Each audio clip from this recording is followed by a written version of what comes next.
Late last year, we brought you an extraordinary story of a family whose burden was difficult to comprehend. Melbourne woman Sara Chivers discovered in March that she had 3 aggressive terminal brain tumours. And then the tragically unthinkable happened in September when her baby Alfie was also diagnosed with a rare and terminal form of brain cancer. We had an enormous response to Sara and Alfie's story. $160,000 was raised for the family and even more for brain cancer research. There was hope that an operation might prolong Sara's life, but we're very sad to report that Sara died yesterday.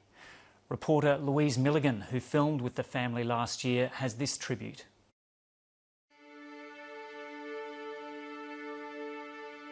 Sara Chivers was just 25 when she had a seizure at work and doctors found a mass on her brain.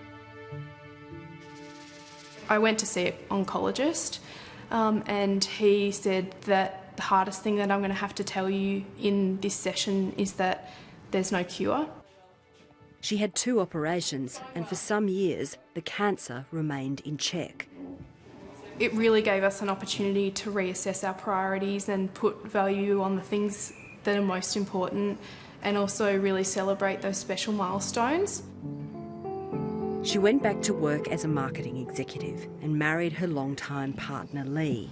Your unconditional support, love and affection, even during times when most other people would have said it's too hard. The couple had 2 children, Hugh, then little Alfie. But in March last year, the cancer came back.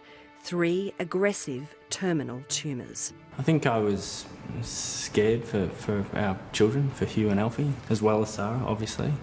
From a selfish perspective, I was pretty scared about having to raise 2 children on my own. Happy birthday to you. In September last year, little Alfie became unwell. He went to hospital and a rare tumour the size of a pear was found in the centre of his brain.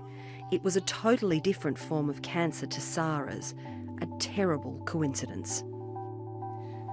We just all started crying together. It just haunts me because I knew that was the start of our lives. Never going to be the same again.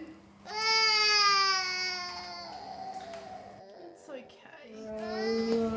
Row your boat gently down the stream.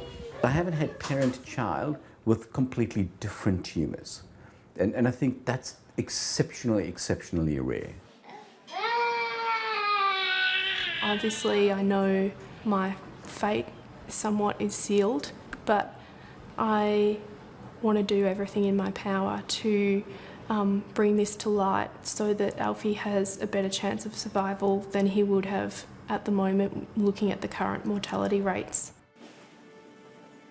Sara went into palliative care just before Christmas. She elected to give up treatment.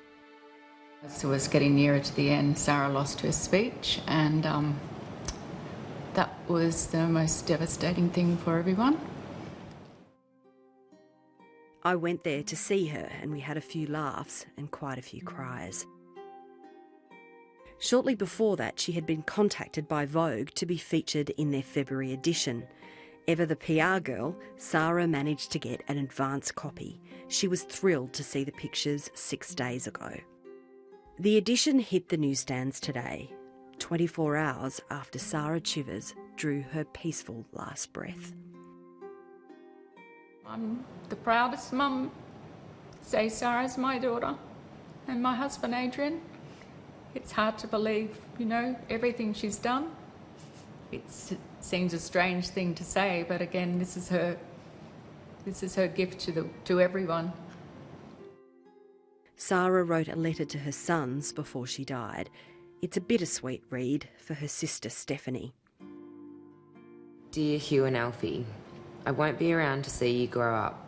It's a hard thing to say and even harder to face. You will have to hear from others the little things that made me me. My perfume of choice is Michael Kors. My favourite meal is spaghetti bolognese. She's left with her son still in hospital, still fighting, the same disease, and none of us can predict what the future's going to hold. He's got a long road ahead. Alfie has been undergoing chemotherapy. He's stable for now. He brings a lot of joy, and he gives us a lot of strength as well as Hugh, his older brother, to sort of keep fighting.